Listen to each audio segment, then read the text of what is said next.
अस्सलाम वालेकुम फ्रेंड्स। आज की रेसिपी है ना आटा बिस्किट की है। इसे ना आप घर में रखी कुछ चीज़ों से बना सकते हैं।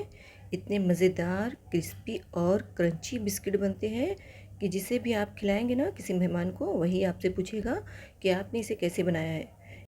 और इसे ना पूरे 15 से 20 दिन तक रख कर खा सकते हैं। चलिए देखते हैं बनाने का तरीका। तो यहाँ पर मैंने एक ये दही का पैकेट लिया, जो छोटा वाला आता है ना कप, 10 रुपये वाला, वो मैंने दही लिया है। और उसमें 1 कप भर के हमने शक्कर डालना है।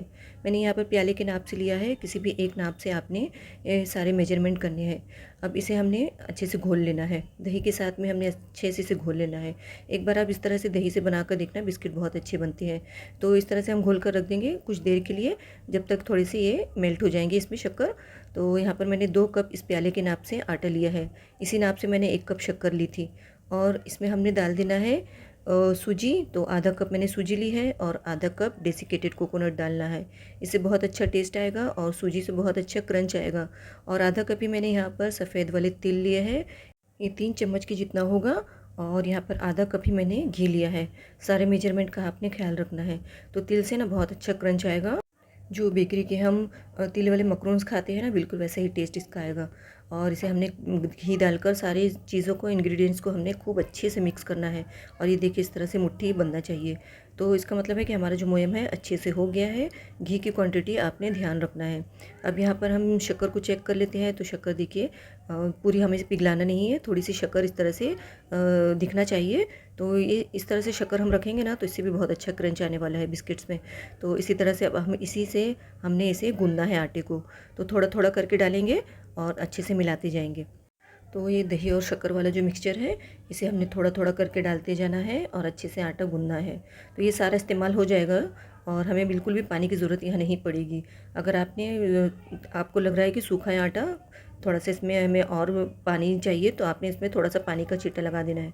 मुझे बिल्कुल भी यहाँ पर ज़रूरत नहीं पड़ी। इसी को मैंने इस तरह से मिक्स कर लिया है सारे। यहाँ पर मेरा जो दही था शक्कर वाला, वो सारा इसमें लग गया था।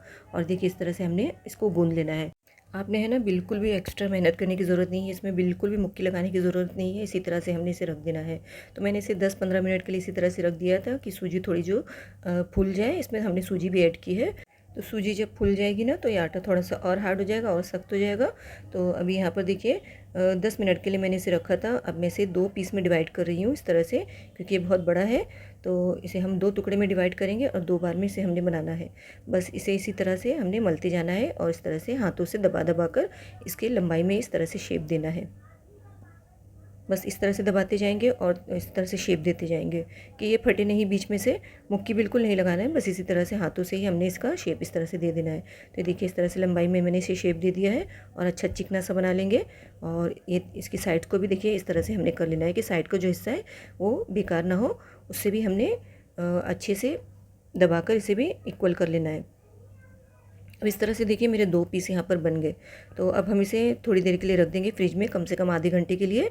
और फिर उसके बाद हम कटिंग करेंगे ना, तो बिल्कुल भी नहीं बिखरेंगे।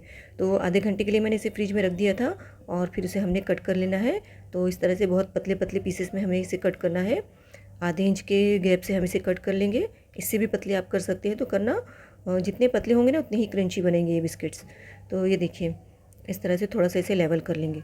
बस जो साइड से जो थोड़े से बिखर रहे हैं, तो आप इसे थोड़ी देर के लिए रख देंगे ना फ्रिज में, तो ये बिखरेंगे नहीं। इस तरह से हाथों से इसे बराबर कर लेंगे और सारे पीस इसी तरह से कट करके हमें निकाल लेने हैं।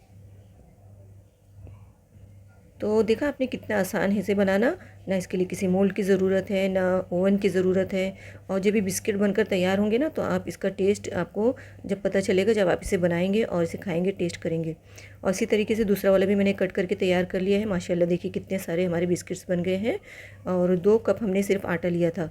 अब यहाँ पर ऑयल को गर्म कर लेना है। जब ऑयल गर्म हो जाए तो इसका गैस का फ्लेम लो कर देना है और लो फ्लेम पर हमने इसे ऑयल में ड्रॉप कर देना है। जितने आएंगे पैन में उतने डालेंगे और इसी तरीके से हमने छोड़ देना है इसे, बिल्कुल पलटना नहीं है। जब ये ऊपर का हिस्सा थोड़ा सा आपको ड्राई लगने लगे, इसे कि सूख गया है, ये गीला गीला ना लगे, तो इसे हमने पलटना है। बहुत केयरफुली पलटेंगे, क्योंकि जब ये ऑयल में होते हैं ना तो बहुत ही सॉफ्ट होते हैं। तो आपने आराम से इसे पलटना है। तो जो हो गया हिस्सा उसे पलट लेंगे, देखते रहेंगे उलट पलट करके। और देखिए जो जो हो गया है उसे हमने अच्छे से पलट लेना है। पलटने के बाद भी इसी तरह से हमने इसे लो फ्लेम पर ही पकाना है। इसे सेकने के लिए 10 मिनट लग सकते हैं, लेकिन आपने जब क्रिस्पी और कुरकुरा आपको चाहिए ये बिस्किट, तो आपने इसे लो फ्लेम पर ही इसे पकाना होगा।